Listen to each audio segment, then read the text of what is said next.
Good afternoon. Welcome back to the channel. This video is not financial advice. I'm not a financial advisor. Do your own research, make your own decisions. All right, guys, welcome back. So this video is going to be everything ICP, and I'm going to be covering a lot of different projects, more so just putting them on your radar, worth paying attention to moving forward. A lot of cross-chain solutions happening, some big picture things happening with ICP, and just in a general sense, it's just going to be a recap video of a lot of things that have been happening here recently.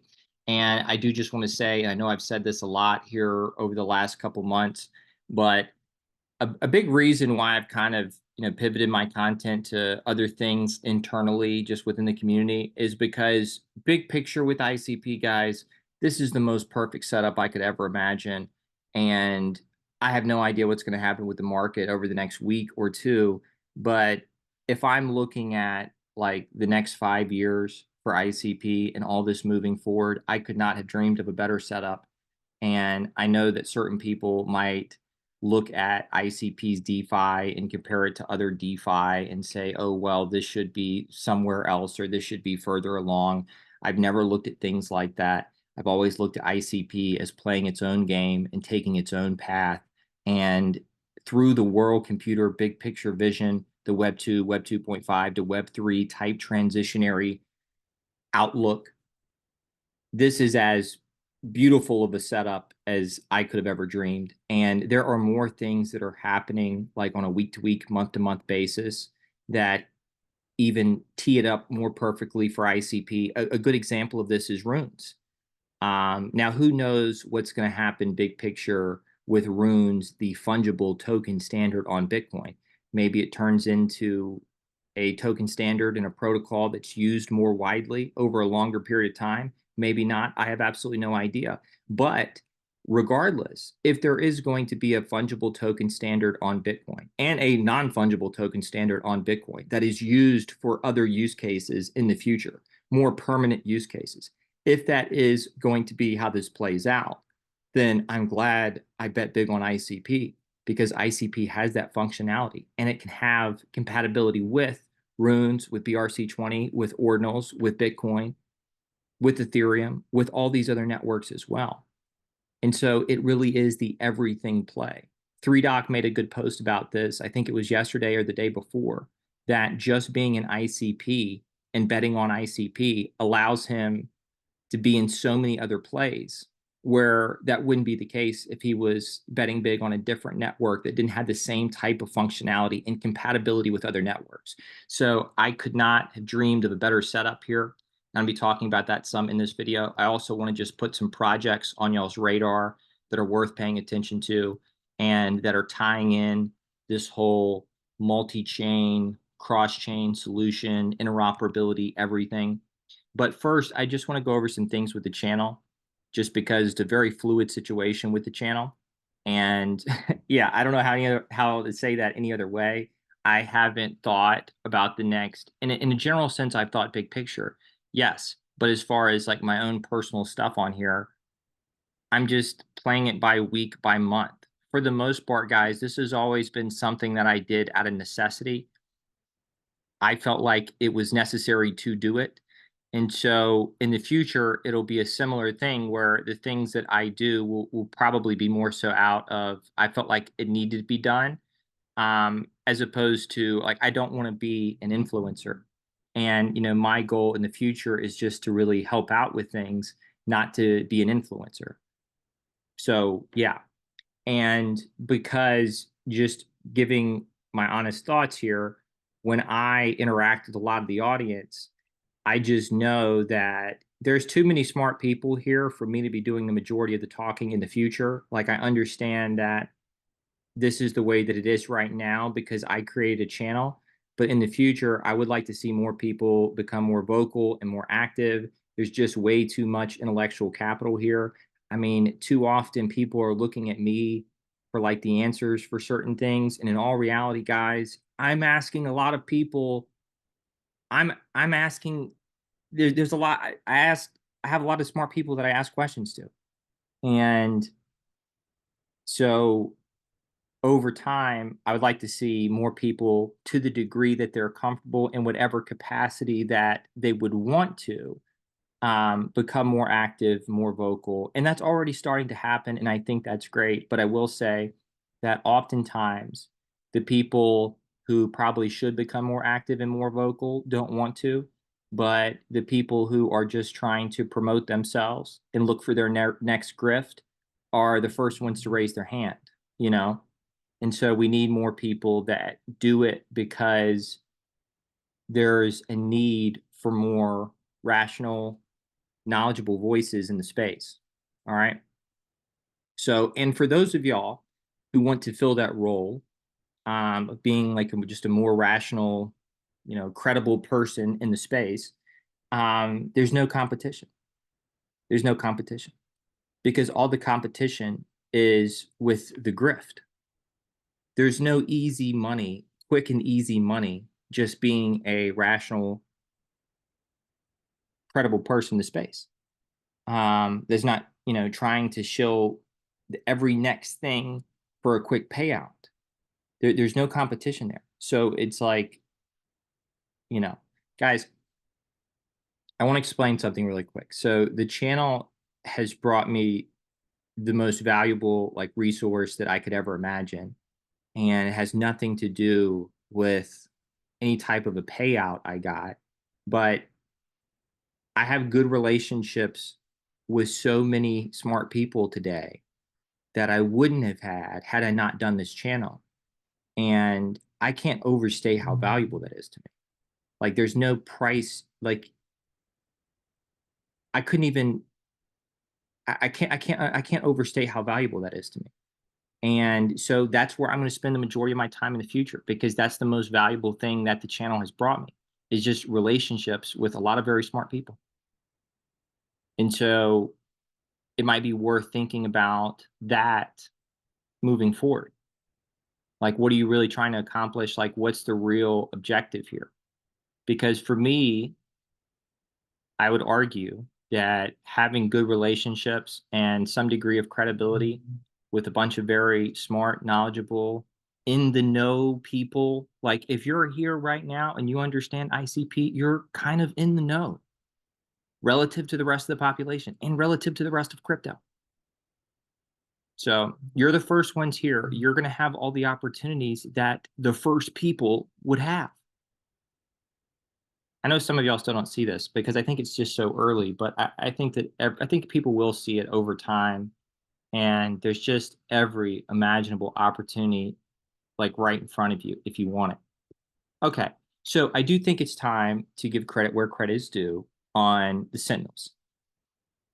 Even if people didn't like this initially, or even if people still don't like it, I do think that, I mean, look at how many different runes are the biggest talk in crypto right now. I'm not saying I agree with it. I'm not saying I like that's the way that it is. It's just that's the way that it is. Runes are the biggest talk in crypto right now. And through ICP, through Bionic, through Poke Studios, through Dfinity, through Motoko Sentinels, through Ordinals, and CKBTC, they created a runes play that also tied into the Bitcoin halving, that also tied into the theme of Bitcoin scaling solutions, which are going to become more and more important as this progresses, as the Bitcoin network continues to be strained at the network level, as fees spike.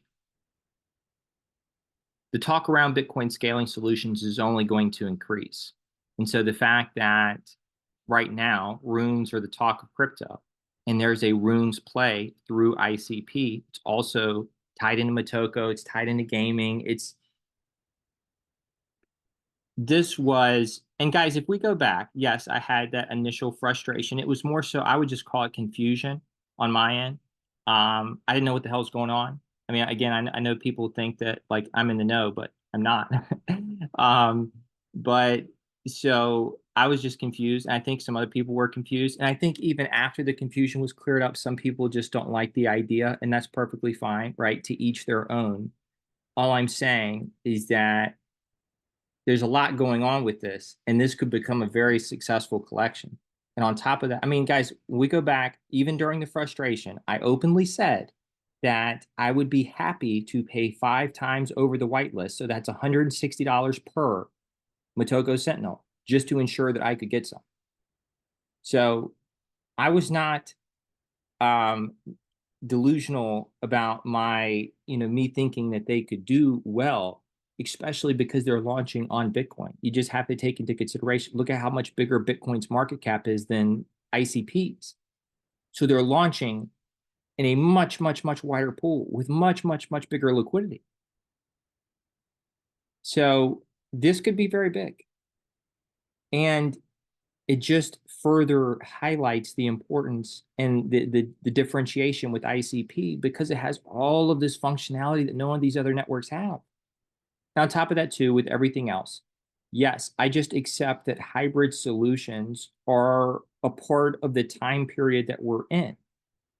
Like, I have a deep appreciation for how big this operation is and how the amount of moving parts in truly moving us to a end-to-end on-chain decentralized web. You're talking about the mass migration of the entire web to a new platform. It's as big of an operation as you're going to get.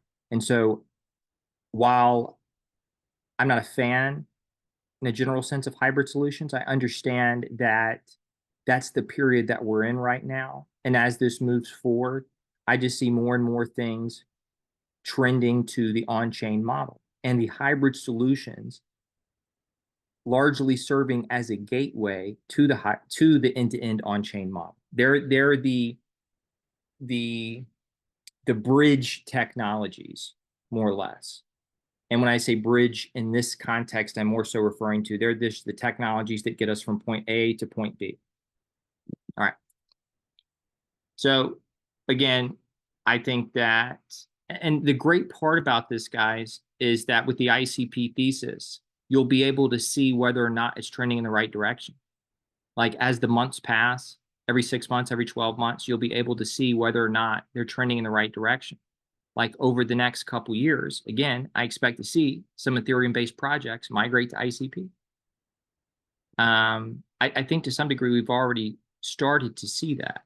And with what happened with SingularityNet, more specifically. But I think we're going to see more and more of that as time progresses. And I think we're going to see ICP's tech being utilized just by more Web3 projects across the entire ecosystem. But in my opinion, the drivers for change will be cybercrime, regulation, scaling issues, and just the need for interoperability, which is the next thing that I'm going to be getting into. Not going to get too much into what's happening with the EU and with MiCA licenses. We'll see what happens with this. But again, here's the thing. This is one of those things that I had never really considered. I never considered there might be regulatory changes coming to DeFi front ends. I never considered there was going to be some protocol called the Runes protocol that was going to launch at the halving that was going to be the talk of crypto. I didn't see these things coming. However, as soon as they pop up, ICP has a solution. That's what I really don't think a lot of people are getting. It's like as these things come up, as issues arise, bam, they're the most flexible and they have the most functionality. So they'll be able to present solutions much faster than anybody else. It's the everything solution.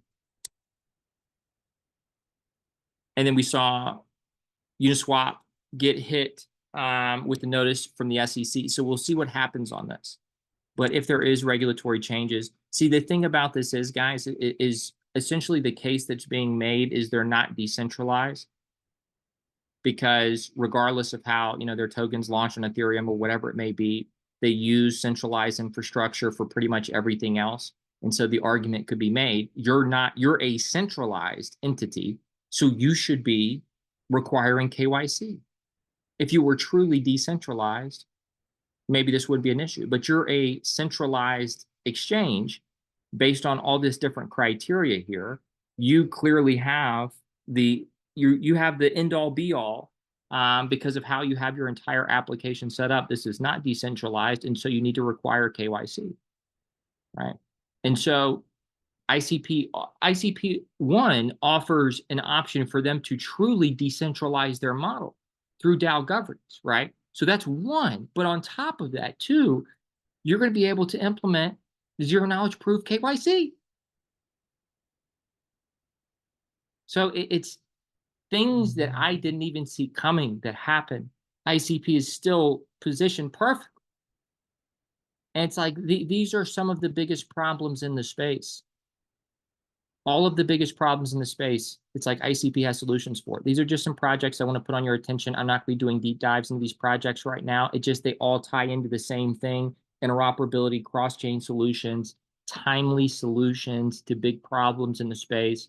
So Octopus and everything that they're doing. And I forgot the name. It's the name of the company is Octopus. I forgot the name of the solution itself. Also with Taller DAO, I'm trying to connect with these guys. It's just I've just been really busy to get more information, and so I'm going to be covering these more in the future to whatever degree that I can. I just wanted to put them on your radar sitting here today, but these are the ones that I would really bookmark and keep an eye on moving forward. Octopus, everything with Taller DAO, everything with Taller DAO. Everything with Loca mining, everything with Zcloak, everything with Zcloak. And then also Christopher Lund, I would pay attention to pretty much everything that this guy's doing.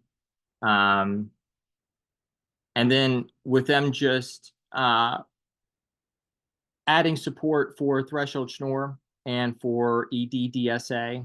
Again, guys, these, what they can do, it's just going to take time, but what they can do is so far ahead of what everybody else can do. And I can't overstate how much further ahead they're getting on a week-to-week, month-to-month basis, just doing things like this, enabling Threshold Schnorr and EDDSA. I can't overstate how big of a leg up that gives ICP on everything else. Realistically, guys, ICP in the next 2 years, ICP could be a scaling solution for 8 to 10 different networks simultaneously running in real time at web speed, executing transactions on all these other networks while simultaneously being light years beyond as an end-to-end standalone network. I mean, I forgot who said it. One of the people at Definity, but that, you know, there are entire networks being built just for solutions for like one thing that ICP does. Also with the El Salvador thing, you know, I had mentioned the other day, just showed where there now ICP is verifying a transaction on Algorand using state proofs.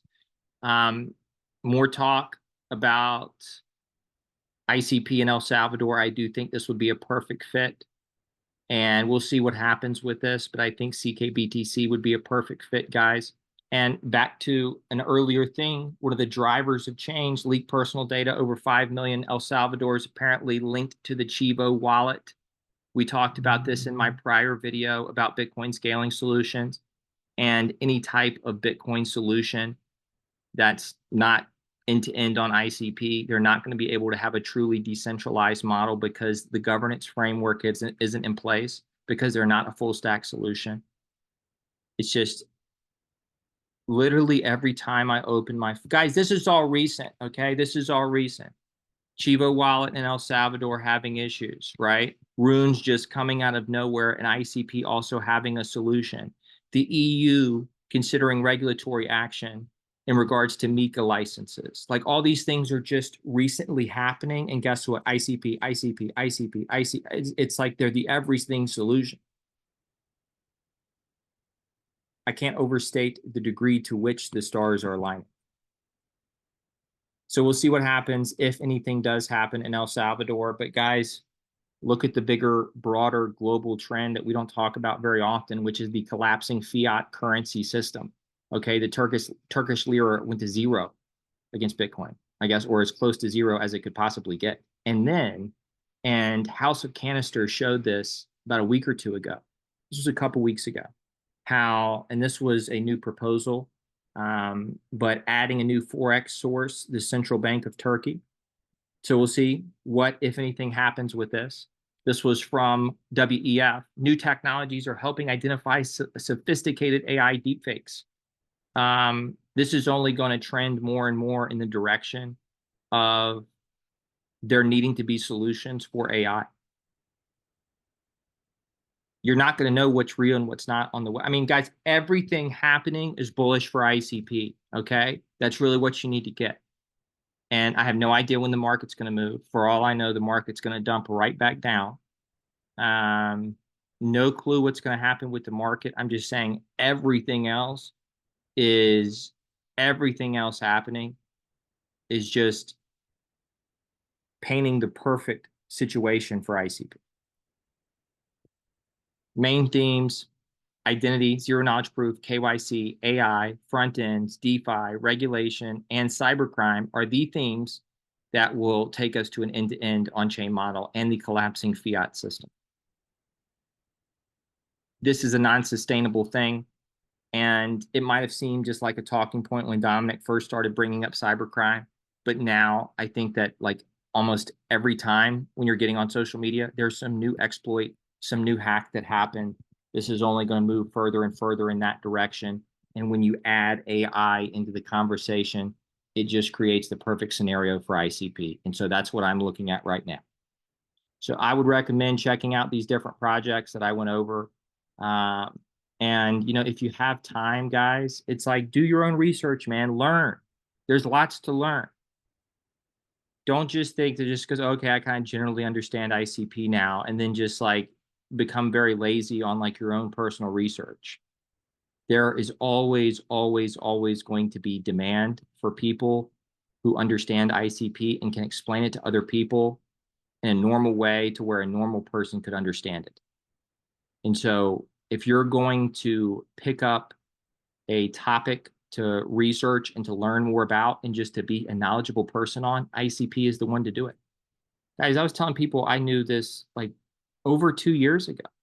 I was like, this is the most valuable thing I could be doing with my time, because being able to understand this in some degree and explain this to other people, that's going to be a very valuable skill in the future.